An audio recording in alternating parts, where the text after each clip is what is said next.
तो क्या करेगा काजी? जब पूरा जो है सिस्टम है राजी, तो क्या करेगा बेचारा काजी? तो काजी तो हाथ जोड़ रहे हैं, पिट भी रहे हैं, हाथ जोड़ रहे हैं।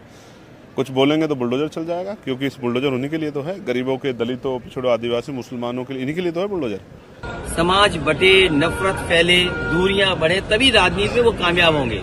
तो यानी कि 5000 से ज़्यादा जवान सुरक्षा में मौजूद थे, तो उपद्रवी कितने थे? 50,000 थे क्या? 200 उपद्रवी होंगे। तो ये तो और फेलियर है। वो समाज बटे, नफरत फैले, दूरियां बढ़े, तभी राजनीति में वो कामयाब होंगे। उत्तर प्रदेश के फतेहपुर में अब्दुल समद के ऐतिहासिक मकबरे में तोड़फोड़ के बाद सियासी पारा हाई हो गया। दंगा करने वाले लोगों ने मकबरे पर चढ़कर झंडा लहरा दिया।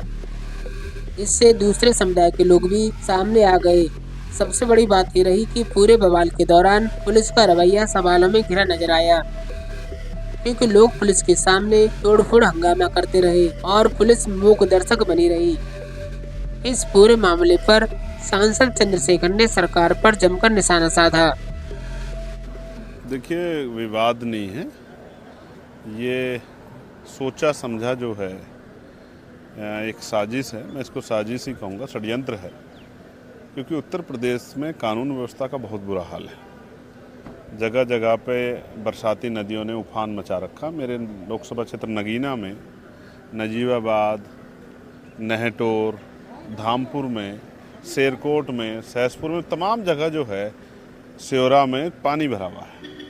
कोतवाली में कहीं से पानी की निकासी नहीं है। तमाम बवाल जो है, तमाम लोग जो हैं वो किसी तरह से अपना जीवन जो है काट रहे हैं। सरकार का कोई ध्यान नहीं। सरकार अब चाहती है, जैसे स्कूल पे सरकार को बैक होना पड़ा, जो स्कूल बंद कर रही, तो बुनियादी मुद्दों से ध्यान हटाने के लिए सरकार की देख रेख में, पुलिस एडमिनिस्ट्रेशन की मौजूदगी में ये सब चीज़ें हुई।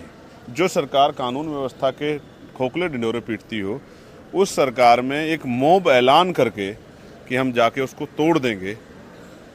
जहाँ नौजवान बेरोजगारी से सुसाइड कर रहा हो, जहाँ हेल्थ सिस्टम कोलैप्स हो गया हो, वहाँ एक भीड़ जा कहे और पुलिस बाकायदा बैरिकेटिंग करे और वो भीड़ उनके पुलिस की मौजूदगी में जाकर तोड़ दे, किसी को एक पत्थर ना लगे, ना पुलिस कोई विरोध दर्ज कराए, ना वो उपद्रवी जो हैं कोई उस तरह का वो करें कि कोई रोक टोक, और वो जाके अपना जो डेमोलेशन जो उनको करना था वो काम करें। तो ये बिना सरकार की छूट के थोड़ा ही हो सकता है भाई। आप और मैं जो चीज़ों को जानते हैं, आप पत्रकार हैं, मैं वकील भी हूँ। इन जिलों में कितना फोर्स होगा? जहाँ तक मैं समझता हूँ, इन जिले में लगभग 1700-1800 का फोर्स है। तो यानी कि 5000 से ज़्यादा जवान सुरक्षा में मौजूद थे, तो उपद्रवी कितने थे? 50,000 थे क्या? 200 उपद्रवी होंगे। तो ये तो और फेलियर है। अब संसद को कह देना कि ये संसद जो है किसी धार्मिक स्थल को तोड़ के बनाई गई है, किसी भी चीज़ को कह देना। लोकतंत्र में व्यक्ति की आज़ादी है, और जब सरकार आपके पीछे खड़ी है तो आप किसी को कह दो, मेरे घर को कह देना आके कि ये पहले कुछ और था, ये चंद्रशेखर ने तोड़ के बना दिया है, तो जो मनाए कह दो। लेकिन इसके लिए कोई तथ्य होगा, कोई फैक्ट होंगे, कहीं इसका कोई रिकॉर्ड होगा, इस पर जो है आपने कोई रिट दाखिल की होगी, कहीं कोर्ट में एप्लीकेशन की होगी, कहीं एडमिनिस्ट्रेशन को कुछ दिया होगा, या जाके सीधे तोड़ने चले गए। इन दंगाइयों पर मैं कुछ नहीं कहना चाहता। इन पर मैं यही चाहता हूँ कि इन पर कार्रवाई हो सख्त, जो दोबारा ऐसा कोई कुछ ना करे, कानून व्यवस्था ख़राब ना हो, प्रदेश का माहौल ख़राब ना हो। और रही बात लोगों की, लोग अपने जो है रोटी कपड़ा मकान, रोजगार, शिक्षा, स्वास्थ्य पर सवाल पूछें, अच्छी पढ़ाई करें और इस तरह के उपद्रवों से कानून व्यवस्था को अपने हाथ में लेने से दूर रहें। तो क्या करेगा काजी? जब पूरा जो है सिस्टम है राजी, तो क्या करेगा बेचारा काजी? तो काजी तो हाथ जोड़ रहे हैं, पिट भी रहे हैं, हाथ जोड़ रहे हैं। कुछ बोलेंगे तो बुलडोजर चल जाएगा, क्योंकि इस बुलडोजर उन्हीं के लिए तो है, गरीबों के, दलितों, पिछड़ों, आदिवासी, मुसलमानों के लिए, इन्हीं के लिए तो है बुलडोजर। वहीं इस बवाल को लेकर अखिलेश यादव ने कहा कि बीजेपी नफरत की राजनीति करती है। वो समाज बटे, नफरत फैले, दूरियां बढ़े, तभी राजनीति में वो कामयाब होंगे।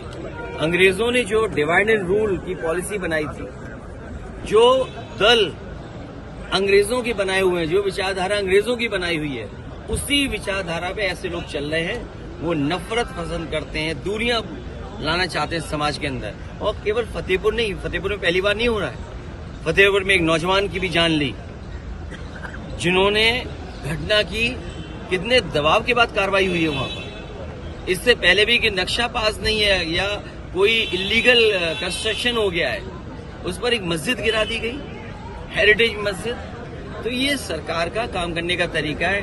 जब ये फंस जाते हैं आय दोगुनी पर, जब फंस जाते हैं भ्रष्टाचार पर, जब ये फंस जाते हैं कानून व्यवस्था पर, जब इनसे सवाल पूछो कि 20,000 विद्यालय बंद हो गए, सोचिए पाठशालाएं बंद होगी 20,000 का मतलब क्या हुआ? नाकामी किसकी है?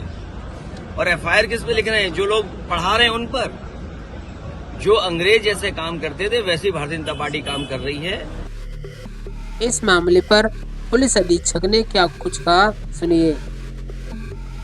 लगातार वीडियोग्राफी भी इसकी हुई है और ड्रोन से भी देखा गया है और जो भी लोग इसमें जिम्मेदार हैं उनके ऊपर कार्रवाई की। अभी आप खुद देख रहे हैं कि अभी सभी लोग यहाँ से जा चुके हैं, सिर्फ फोर्स का पुलिस बल यहाँ पे उपलब्ध है और मजिस्ट्रेट है और बाकी लोग यहाँ पे शांति है। सर मजार भी कुछ तोड़ी गई है क्या? नहीं, ऐसा कुछ अभी ऐसा हम लोग उधर देखे नहीं और उधर अभी इन लोगों को समझाने में ही लगे रहे। क्या उपद्रव करने वालों पे कार्रवाई भी होगी? नहीं, जैसा कि मैंने बताया कि इन सभी लोगों के जो है जो भी जिन्होंने कानून को हाथ में लिया उस पर कार्रवाई की जाए। सर कुछ लोगों द्वारा मजार पर चढ़कर झंडा लगाया गया था।